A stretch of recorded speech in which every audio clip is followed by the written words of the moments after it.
পলিটিক্সটা সব জায়গাতেই আছে। ওটা ওটা তোমার এটা ইতিহাসেও আছে, সব জায়গাতেই তোমার মানে ইটস ভেরি রেলিভেন্ট। মানে তোমার এই কারেন্ট টাইমটাকে রিফ্লেক্ট করা থ্রু ইয়োর আর্ট। এইটার জন্য তো তোমার পলিটিক্সটা ইটস ইম্পর্টেন্ট। মানে তুমি কোথায় আছো, কি করছো।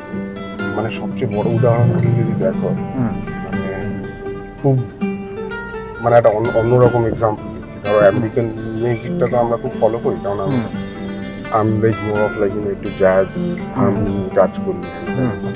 তো সেই জন্য আমেরিকান মিউজিকটা আমরা যেহেতু একটা পপ কালচার, আমেরিকান মিউজিশিয়ানরা কিন্তু লাইক মানে ওদের যে রেশিয়াল ডিসক্রিমিনেশন বলো, এরকম করে কিন্তু মানে যত না ইকোনমিক্সরা যত কাজ করেছে, যত সোশ্যালজিস্টরা যা কাজ করেছে, মানে পলিটিশিয়ানরা না যত কাজ করেছে, মিউজিশিয়ানদের অবদান কিন্তু তার থেকে অনেক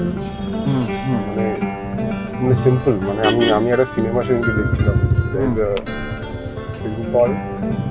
do the right thing I guess, by Spike Lee. সেখানে একটা ইটালিয়ান যে আর কি মানে ব্ল্যাক আমেরিকানদের একদম দেখতে পারে না, বাট ওর ঘরে একটা প্রিন্সের ছিল। প্রিন্স হলো একজন like rock pop like star সেই সময়। ও বলছে যে না, প্রিন্স আলাদা। আচ্ছা, মানে ও ব্ল্যাক হলেও ও আলাদা।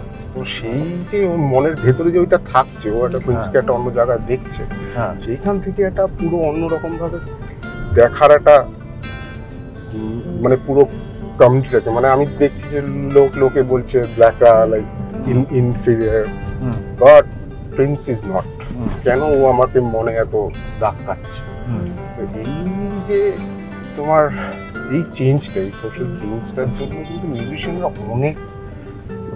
অনেক বেশিভাবে দায়ী আমার যেটা মনে হয়। সবাই তুমি দেখো, মানে গার্শউইন যখন নিজের র্যাপসডি লিখছে, তার ব্ল্যাক মিউজিকের ফর্মগুলো ইনক্লুড করছে।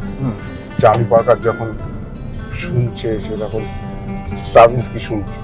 কেন এই ক্রস কালচারাল থিংগুলো মানে মিউজিশিয়ানদের থেকে অনেকভাবে এসছে, মানে আমেরিকা স্পেশালি। আমাদের এখানেও আছে, আমরা সেটা খুঁজে পাই না, বাট ডেফিনেটলি আছে। বিসমিল্লাহ খান ধরো, তুমি একটা কোনো কিছুই ওনাকে ছাড়া তুমি ভাবতেই পারো না।